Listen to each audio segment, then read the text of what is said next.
sa'yo? What if na mga panahon na tahimik siya? Nag-iisip mo pala siya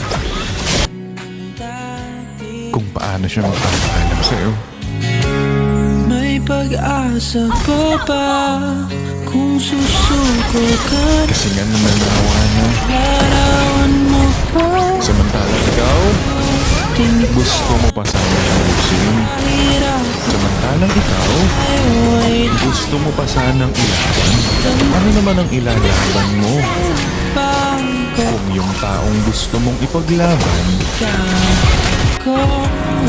gusto nang umalis. Alam kong susuko